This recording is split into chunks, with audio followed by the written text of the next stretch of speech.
Peace. This is Just Ice, original sound master. Peace! Any direction I could take this song, I could say anything, I could do what I want. Let's fly to the sky, come on, let's get high. Purple hazy got me crazy, can't face me, walk on. Any direction I could take this song, I could say anything, I could do what I want. Let's fly to the sky, come on, let's get high. Purple hazy got me crazy, can't face me, walk on. I remember when I used to struggle, getting money always into trouble. I get it poppin' straight from the muscle, grimace on my face, gun in my waist, that was my only hustle. My flow, very wicked, it shows cause I'm different. Next sentence I show it, it becomes more explicit. So my people, show your love, never judge, never grudge, whatever is, whatever was. I don't need a battery pack, move better by myself, know where my shit is at. In fact, self-sufficient, superior existence, the link that's missing. Stop your bitching, all you fucking pigeons. All the power that erupts through putting up with shit that sucks. Ooh, really, really hard for me to trust you. Y'all don't like me, oh well. Bring women, I sing to them, I feed for them. What does it all mean to them? Todd Terry said just rock it. Nothing wrong, couple mil in your pocket. No stress, not complex, very simple. All the bullshit I've been through, hard like a hammer. Cut your back, cause I'ma stab your lyrics, make you have it, Yo, yes I stab it, bang on, bang on.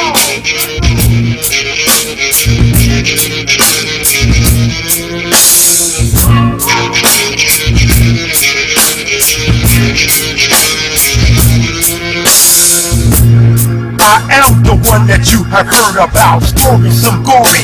They say I got a dirty mouth, nothing good to say, so they make it pretty. Backstabbers, whack rabbits, snap at your crab jabbers, do me shitty. My reign, my name, just ice from the mud stains. Fuck your pain, I grain your brain all in blood stains. I explain the game and frame after frame. People still don't get the picture. All my records just get censored. Watch out for your back, look out. Now who's that? Fuck niggas try to get ya. I walk with my strap. If you think that you really want it, release the beast, now you can't control it. Untamed is my rage, unnamed is my page. Unpaid me insane, unblamed me unframed. From New York back to Colorado, turn it all back tomorrow. Paranoia got you feeling sorrow. Just ice, just act to follow. I leave a trail of fire when I blaze the stage. Keep the mic hot, the lyrics just blaze. I've been killing it, spitting raw venom in it. Fuck boys, rapping, I ain't feeling it. Riding, fighting back, writing beats, writing words, reciting no fighting, never trying to sound down. You lying, murder!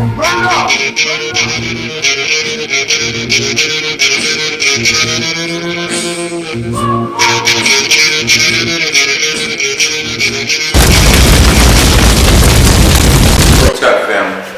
My name is Trey from Castle Hill Projects in the South Bronx, the top of the South Bronx.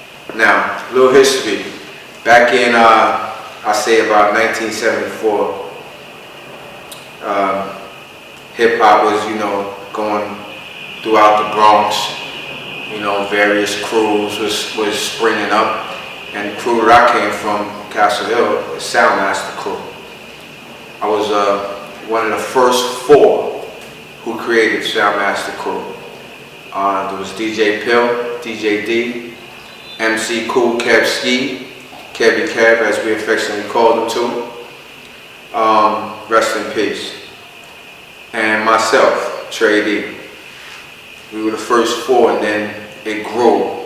It grew. We had more DJs that became part of us, like DJ Levette. We had, like I said, DJ D. We had DJ Slim, rest in peace. My brother Sean Du, DJ Sean Du. Because without him, at that time, he was like a very intricate part in our sound system for us to be able to come out there. Everybody had bits and pieces, but he had the main pieces that made us become who we are as far as sound. Our desire was strong. We had crazy MCs like Shelton Rock, you know, that's my brother right there, Shalel. You know what I'm saying? Shalel, let's get it right. Shalel today, but Shelton Rock then. Sir Nose, Kool Kevski, as I said, Kool V. We had the original hip hop gangster, Just Ice. And I myself pump the microphone, Trey D. Yeah. Castle Hill has 14 buildings and it has 144 apartments in just about every building. And we have members in just about every building, if not every building. And members outside of our projects, our little 4-block circumference. Discussing 2275. Remember, on every floor it was represented, we had sound masters. On the first floor we had Muscle Man Ron, Sir Nose, we had Wayno, Kool Kirk. We had, you know, on the first floor, the second floor, we had my man Kenny and Reggie Pierce, Phillip. We go to the third floor, you had Tyrone Petty. Fourth floor, you had Pooh. Go all the way through the building. Eighth floor, you had Mad Rabbit. You had Craig Villette. You go to the 12th floor, you got Harold Dean, Mike Dean, the whole building full of sound masters. I'm DJ D, my man Trey D. MC Trey D, the original sound masters. You know what I'm saying? This is one of the first of the two DJs of the Soundmaster DJ D and DJ Pill. And I'm one of the first two MCs that started in the Soundmaster. K-Swinger. That's right. Kool Kevski. Me and Kev used to be upstairs in the crib writing the lyrics while you and Pill was trying to figure out the turntables. We was figuring it, kid. All right. Got it. That's what it was. I had the idea already. You know what I'm saying? That was the idea. That's where it sparked that. And it sparked that at the building. Yeah, 2275. That's where it started. I started in 2245. And if you listen to Just Ice record, it'll tell you, Sound Masters. That's right. Homeboy Going way back. In the 70s, we started off in 125. We used to play break beats in the lunchroom. I was like in the 7th grade. That was way back when we first started. Yeah. And it went on from there, my man. What's his name? LeGrant. There's a few people over there used to be breakdancing. From Bronxdale. From Bronxdale. Used to be breakdancing right. in the lunchroom and stuff like that. Yo, He's it's still crazy. Much respect, LeGrant. Yeah, LeGrant, you can catch him over here. He's still around, kid. What's going on? DJ Pill, original sound master, 2275. DJ D, original sound master, Castle Hill. I lived on Hermitage though, in private houses. Yeah, but we was all part of the same community, Castle Hill Center. Well, listen, like I was talking like to my man D, man, it goes so back so far. Like, you know, we used to go to them parties, right? I remember back in the Bronx in the 70s, how the Bronx was burning. It was like drugs in the street, violence, gangs. A lot of stuff was just going on, you know. And so, you know, we noticed hip-hop was like in the beginning.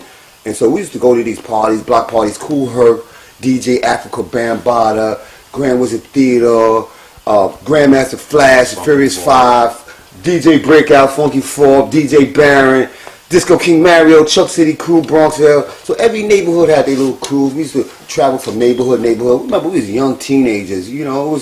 We didn't really, hip-hop actually didn't really have the name yet. It wasn't even an industry yet, you know. So we just started picking up little elements from Kool Herc, the sound system of Disco King Mario, the musical library of DJ Africa Bambaataa, the mixing and the scratching of Grand Wizard Theater, Grandmaster Flash, and even Sha-Rock, her little flow and her little style, she did her thing on the... So we brought all that back to our neighborhoods, and you know, we said, you know what, look what they doing, it sounds great.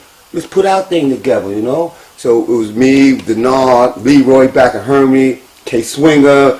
We used to just be playing like craft work. Rest in peace. DJ Slim. Just Begun, Babe Ruth Mexican, and we would just be playing songs over, beats, incredible bongo band. We would just be rocking it, the beats, and it was like, you know, we said, you know what? We started doing our little parties, we started building our little equipment, and we became, that's the birth of the Sound Masters right there.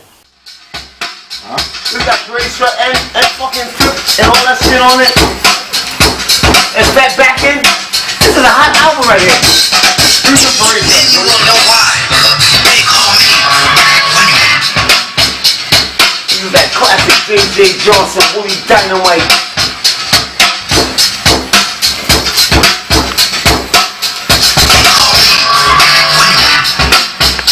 Here's some more of that chocolate phone. And here's some of the Willie Dynamite. Crazy. I want to get down on some of that.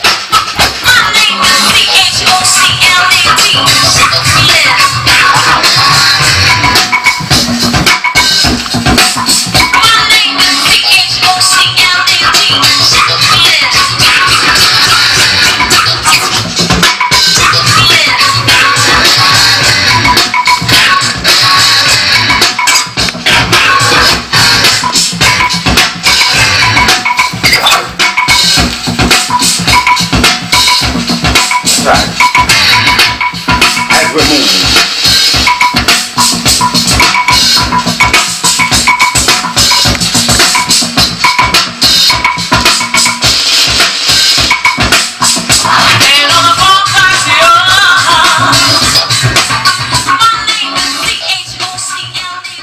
Started like back in 74, 75. It was I was in Hunts Point, 735 Bryant Avenue.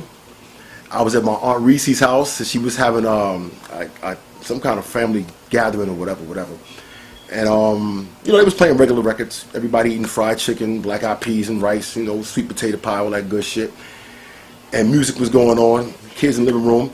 You know, the regular music was out, but then she had some neighbors. His name was Pee Wee. Pee Wee went down to his house, and he brought back a record by Tom Scott called Tom Scott in L.A. He brought back the original Mexican. He brought back Watt Stacks, and he brought up a record called Baby Huey, Listen to Me. And I didn't know what it was at first, but when he played it, it was like, yo, this is some shit I didn't heard on one of them big Bambaataa systems. I thought I could only hear on those systems, and he was rocking them. And I mean, the adults didn't care. Then they started doing this dancing on the floor. This is like back in the early 70s. They was break dancing, and I was like, yo, why the hell are they messing up their sneakers and pants like that? You know, but it was funky. And then when he put on that record, the Mexican, it was like I ain't never heard like not. And mind you, I was like about maybe between 8 and 10 years old. It's between 8 and 10 years old, and that was the first time I was introduced to hip hop in that fashion, instead of just hearing it on a cassette, something my cousin was playing or something one of my friends was playing. That's when I actually heard it, and I was hooked. No MCing at all, just beats. Love of the music. But we used to only have one turntable back in the days, 125. Used to play Apache and all that stuff, the Mexican, the break dancing. Yeah. Came up, scratching. For me, MCing, because I started out trying to be a DJ too, but you know, that was short-lived, because once we was at a jam in 123, and I heard Love Bug Starsky, he's the one who inspired me to become a lyricist. Keith from Funky 4+1 inspired me to start doing the DJ thing even better. He gave me my first cassette of them, the Funky 4+1. Keith, you out there? I know you out there, kid. Much love to you.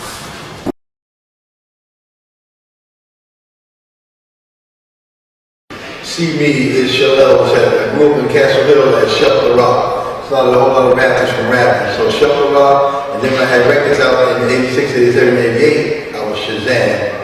And now I'm Shalell. So we got a whole different movement as the Elohim team, because there's no such word as God in Hebrew. It's Elohim and it's plural. And we got to bring back unity, which is to unite. And that's what hip hop really do. So it takes heart to do that. It takes heart. We got the heart to sting the devil with the poison is dark. The dog of truth from the zone and a part of the booth. A black movement going on, that's uplifting the youth. Bridging the gap, bringing family together with rap. A pro-black family movement, that's what we're back. That's all we're rocking with. Open the door! Open the door!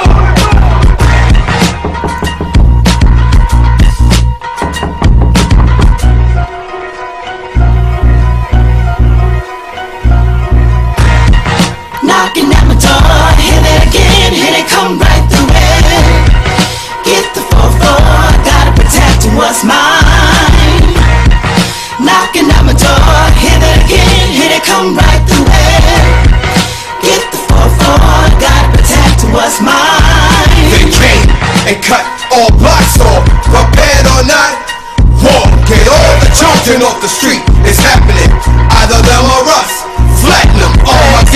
apocalypse. Whatever they wanna call it, to the bomb shelter. Now move, grab the children. This one's for real, no warning. Look at that army, tanks, Air Force above, fighter jet planes. They cut the phone line, no outside calls, gave us no choice. Where you at? Where you stand? Man or mouse, mouse or man?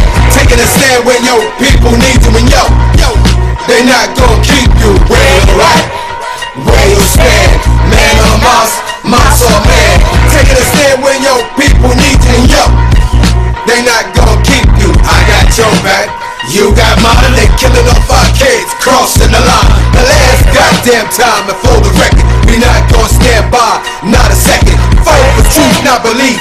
They knew that, thinking we unprepared. Untrue that, rivers of blood flow through the streets. Yo, calm down. They got a lot of love trying to tell me to calm down. Do you see what I see? Or is it that your family don't mean to you and mine mean to me? They don't like that, so protect that. And if it means giving my own life, where you at?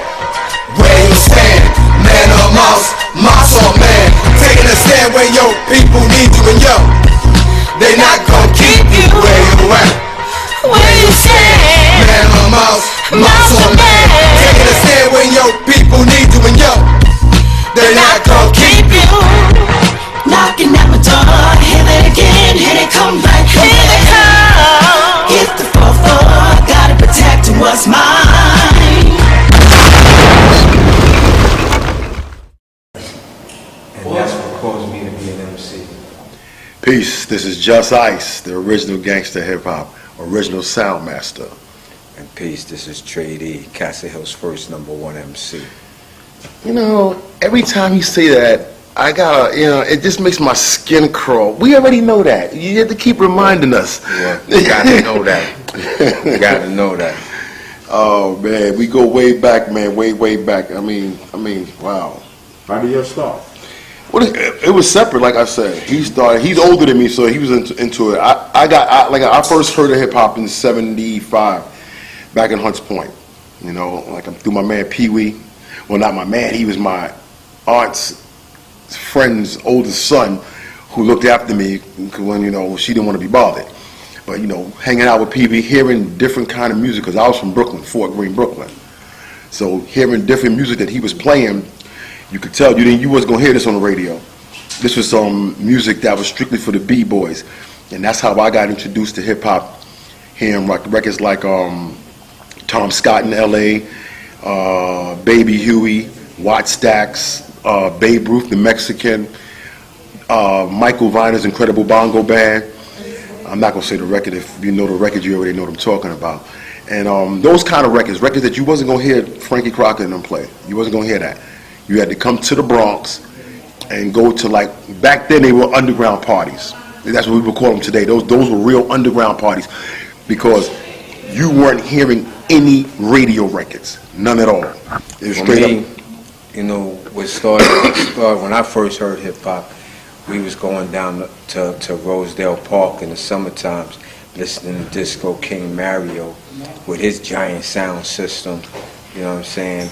And then later on going to the night jams at 123. 123. You know what I'm saying? Where those were we fun. was introduced with Zulu Nation and Bambaataa and Africa Islam. And Grand was at Theodore, Breakout and Baron, everybody who loved Bug Starsky, Busy B Starsky, and Hutch. And Hutch. Right.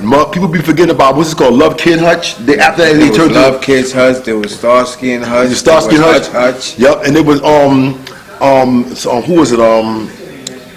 Butch Kid. Was it Butch? Sundance. It was Sundance. It was Sundance and Butch Kid, something like that. Butch Cassidy. Not Butch Cat. It wasn't. No, not Cat. It was Butch Kid or something like that. That's some old stuff, But yeah, man, that's how far it goes back. And like I said, this music that we was listening to back then wasn't hearing it on the radio. Matter of fact, the radio kind of disrespected it and always tried to talk down, until one night Pete DJ Jones actually played the Phenomenon theme on the radio, and it was like, wow, he's playing a break. And it wasn't. It was called breaks back then. Yeah. Original breaks. Pete DJ Jones played the Phenomenon theme on WBLS on the house party late at night, and this was way back in the 70s where they didn't want to play anything like that. And that's what kind of broke a little bit and let people know that there's a different music out there than just disco. Nice. Yeah, we used to go down to Downstairs Records and Colony Records, Harmony Records, and you know, because you can't find these record shops no more either, man. But they remember it was records. It wasn't no digital. You couldn't download music back in the 70s. You used to have to go get that vinyl, go search these little. You know, sometimes you'd be amazed where you would find records. We used to be in your mom's little record collections, your dad, your grandpa record collections, and we'd be finding James Brown albums, Aretha Franklin's, and they were so soulful. Man, that was hip hop right there. All right, but let's give a few shout outs to the Sound Masters that was rocking with us. Oh yeah, the Soundmaster crew, the original sound. Oh my God, it goes back. And the DJs and the MCs. All right, go back to Sean Dew, Shelt LaRock, Charlie Poole, Slim, DJ Slim, Kenny Pierce, Frisky Boy, and Mike Christian, Mike Gravette, DJ Billy Boy Lighting the Hands. That's my dude. We all, hey man, and also my man Easy D, EASYDEE, original Sound Masters, Dr. Keek, Muscle Man Ron Angelo, and my man Big Smurf, Tone Murphy. Oh man, Sir Knows. Yes, Sir Knows, right? My dude, right? And Poole, Eric Petty, Tyrone, Mad Rabbit, Caesar, right? My man, Milkbone, Ducky, Jeff. Okay. Original Sound Masters, DJs and MCs. Yeah. Only Tradies, MC. DJ Pill, DJ D. Just Ice, Shell, Dr. Keek, Easy D, the original DJs and MCs. Okay, Sean Doe. Well, Soundmaster was the first neighborhood hip hop crew in Castle Hill, and you know there really wasn't many others who could even come up there and set up their equipment to do what we were doing. You know what I'm saying? There were other neighborhood crews, and you know we had our little battles, you know, on the side here and there, you know, MC wise or DJ wise. You know what I'm saying? But it wasn't no big battles, you know, against the Sound Masters. Nobody was coming at the Sound Masters. We was just too large. And we had every record you could possibly think of. Man, a lot of fried chicken. The perambulator rooms, the terraces. Oh, remember the terrace parties? The terrace parties, those were fun. Especially if you was on the floor. If the terrace was on the floor of one of your homeboys or somebody you knew and their moms was cooking, you get to eat for free. Because it's like all the parents do over the kids. So they would be like, you know, you can have some fun, have a little Kool-Aid, some fried chicken. You know what I mean? Have the extension cord. Have the extension cord going from the window to the terrace. The music, turntables out there, guitars, whatever. We'll be jamming on the terrace to the AM. Yes. BS McDonald's was in the house. And we had the big park, and we had the park on the other side. We played on all sides, every park. Safety, police, you got to have a time limit. But back then we used to set up. Get power from the street light, okay, and jam to the AM. No permit. It was just love of the music, the love of the community, love of the culture and the art form, love of hip hop. It was a beautiful time, man, growing up and being a part of the Soundmaster crew. The block parties, I mean, we did them. We had them. It was like summertime. It was every weekend, and we didn't have to get a permit. We ain't have to worry about police all the time being there telling us we gotta leave, because we were civilized enough to know that when it was time to go, it was time to go. Yes, we did. We played in St. Andrew's Church. And we played in the community center as well. And we played in Kips Bay. Yes, we did. I remember that party. And we played in Kips Bay. So it was in that area, Soundmasters was known. They was known. Remember, Bear Bottle used to give parties in 123 Bronx River, and there was some occasions he would come right to Castle Hill, play in the park, play right in the park, and we would be right there. And when he come into our neighborhood, he would give out these little cards, and we were like honorary Zulus. He's like, y'all little Zulus, and you have your little Zulu cards. I remember I was so proud. Me, Mr. Chips, Todd, Sir Knows. He said, yo, you can bring this to the party and get in for half price. and we used to go to the parties, to Africa. So we was like a little branch of the Zulu Nation. And it's kind of funny because we used to go to the parties, and sometimes we didn't even have the admission to get in. So Bam would come to the door and say, hey, this is the guys, my little Castle Hill Sound Master, little Zulus, let these guys in, you know. So, big props to DJ Africa Bambaataa. Through all the controversies, we're part of the musical family. Well, the Black Spades was the biggest gang in New York City, but in Castle Hill, like I said, we was on our own up there. You see, you got to understand also, during the 70s, prior to the 70s, Castle Hill was basically, the Castle Hill Project was basically an all-white project. So a lot of us moving in the 70s, late 60s and 70s, we knew who each other was because it wasn't so many of us. But then it started growing and growing, and the white people started moving out. So we were still in the self-discovery of who we are and who we were going to be. And if we had beef with each other, it wasn't about shooting each other. You get the beat down. Why? Because I want to see you tomorrow.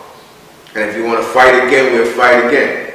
And I want to see you the day after that. And if you want to drink a beer, let's all drink a beer. And after that, we can fight if you want to fight again. But at least you'll be there so that I can fight you. We fought each other, but you wasn't coming from outside our neighborhood and trying to cause division against, within. You wasn't coming up there to do anything without us coming back at you. Music pulled us together. It was hip-hop music, and hip-hop music basically was everybody's music that had a beat to it, a drum beat to it or a sound to it that you can jam to, that you can rock to, that you can break dance to, that you can electric slide and all of that to. 25. Remember, on every floor it was represented. We had sound masters. On the first floor we had Muscle Man Ron, Sir Nose. We had Wayno, Cool Kirk. We had on the first floor, the second floor we had my man Kenny and Reggie Pierce, Phillip. We go to the third floor, you had Tyrone Petty. Fourth floor you had Pooh. Go all the way through the building. 8th floor, you had Mad Rabbit. You had Craig Villette. You go to the 12th floor, you got Harold Dean, Mike Dean, the whole building full of sound masters. Because, remember when the sound masters started, Africa Bambaataa, Flash, it wasn't like an industry. It's like, they wasn't even actually making hip-hop records. It was like, maybe you can hear Mr. Magic doing the little stuff on the radio, but it wasn't like mainstream. Like, it's like now, it's an industry, so now it's all about money, cars, champagne, bling, jewelry, but it's still, remember hip-hop started with 2 turntables and a mic, mixing and scratching, having fun, breakdancing, graffiti. So it kind of broke off to a more entertaining thing now, where it's a business now too, remember it's billions of dollars in business in hip-hop now, it's like, remember it was like when rock and roll first started, it wasn't that big. It was a little underground thing. People said, it's just a fad. If these artists at front, at first and everything, it might seem glamorous, but it's not, because they're going to take it back. They're going to take it back. And I mean, you're not going to even know that they're taking it back. They're going to take it back once, then they're going to let you know they're taking it back and take it back twice. So you might get a little $250,000 advance, or a little $500,000 advance for an album. You complete the album, you ride around in a limo, you got a nice house, nice car that they done paid for. Trust me, they getting all that back, and you ain't gonna even know it. So it depends on how you want to look at it. That's how I see it. It depends on how you want to look at it. You can look at it as a good thing, you can look at it as a bad thing. It depends on the kind of person that you are. I didn't get into MCing for the money. I wanted to just express myself in a way that I can express myself on the mic. Now, the business part comes later, because like I said, when I first started doing this, it wasn't record business that I was going after. It wasn't. The record business came on its own, and I just happened to be like, well, I could capitalize on this. You know what I mean? And so I'm not. It wasn't like I started out going, yo, I need a contract. I need a contract. I need a. Nah, wasn't nothing like that. It was strictly, I want to see the best rhymes I could write and spit them to the best beats. The music company came to me. They heard of me. They recognized who I was, and it took off from there. So, like I said, I do it for the love, but I don't mind the money. I don't know, I never really felt at my worst, you know what I'm saying, in the business, because I've never really been in the business. You know what I'm saying? I do this as the love for what I've always done it for. You know, so, you know, the business that ain't got that part of me. Well, but for me in the business, the big change is the switch over from the owners of the record companies. When I was strong in it, like in the late 80s and the 90s, the switch over from those people who owned the company and those producers to now it's their children and sometimes their grandchildren. So the thinking is different. The younger generation music is more production and less lyrics. That's how I see it. It's more production and less lyrics. They want to be like, it seems to me it's like a 70% production thing, 30% lyrics. That's how it seems to me now. When I was coming up in this business in the late 80s and the 90s, it was more or less 50-50, 40-60, depends on the producer. You know, it's different production-wise. Money-wise, they give a big glop of money to these artists nowadays, and the artist doesn't produce the music that the record company wants them to produce, so they have to struggle and sell that record and then take money from the artist without the artist's permission or without the artist's not consent but authority or knowledge of it. And then the artist has to wonder why when it's royalty time they are in the red instead of the black. That's the intricate part of the business, that if you don't learn about the publishing and things of that nature, and all you want to do is just take a check, it's going to mess you up at the end. That's the difference. Back when I was coming into the business, we knew about this. We knew about this. A lot of artists now don't. It's a famous artist out there right now. I can't mention no names. I'm not trying to. Records on the radio every day in 2017, bumping. Ain't none of that money going to him, because he didn't know how to take care of the business. He just wanted guap. Well, a lot of the business is also dumbed down. A lot of the artists that are out there, that they're allowing a lot of dumb music to be played now, because you listen to the lyrics and you can't even understand what's being said. Nope. You really can't understand what's being said. And then when you do understand what's being said, they're quoting this and quoting that and quoting this and quoting that, and none of it makes any sense. Mm-hmm. And then they got a hook line that everybody catches and going, hey. It's just dumbing down the people. Music has changed. There's less sampling now, though. Remember we live in a different world now. Nobody's telling Slick Rick stories and all that stuff. And also remember, it started like it was all about partying and boasting and toasting, shouting out your crew, and then it kind of changed when you got a little gangster rap into it, little rap beefs, because remember, hip hop was battling, was always part of hip hop. Yo, you rock the mic. It was always Flash versus a Cold Crush, or Bambaataa versus Mario, but it was just a musical battle. It wasn't like a beef. Now you hear the beef that's going on in rap now, and it's kind of like degrading and kind of bringing the art form down. But a lot of times when you hear people do beefs to sell records, so you know it's part of the industry. So the message somewhat changed, you know. And you can see, like, there was one time when it came from a conscious rap with KRS-One, Chuck D. It was like it was talking about some real issues, but now it's more partying, bling, girls, and dancing, and so it's. But rap is always changing. You know, you're always gonna have different generations that pick up on it and put their little signature, their twist on it. But hip hop is hip hop, man. Gangster rapper, correct? The original. Original gangster rap is. Well, to be honest, I never labeled myself the original gangster of hip hop. That was the media.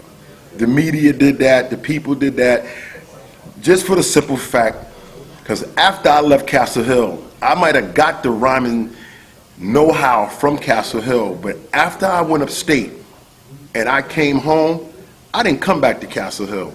I went to Brooklyn. That's where I'm from. I went back to Fort Greene, Brooklyn. And I started hanging out there with my brothers over there. So the mentality kind of changed from Castle Hill. To me, was more like a party. All of the hip hop, all of the music, all of the girls, blah, blah, blah, jumping around, having fun. When I went to Brooklyn, it wasn't like that. It was straight up, yo, keep your eyes open. You never know what's going to happen next. You know what I mean? Keep the thing on you. You keep your eyes open. If it don't come to you, don't bring it. But if it come to you, you take care of it. It was simple like that. I don't know. I'm pretty sure you understand what I mean. So that way of living from when I was young, when I came home from upstate, I was already 15 years old, and I went straight back to Brooklyn. So I grew up hanging out with people like Lottie Dottie, Master Supreme.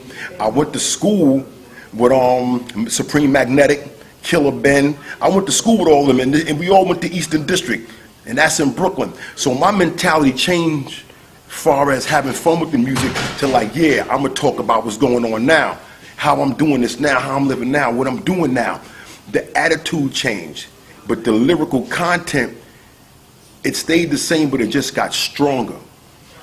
And I never labeled myself no gangster of nothing. I never did that.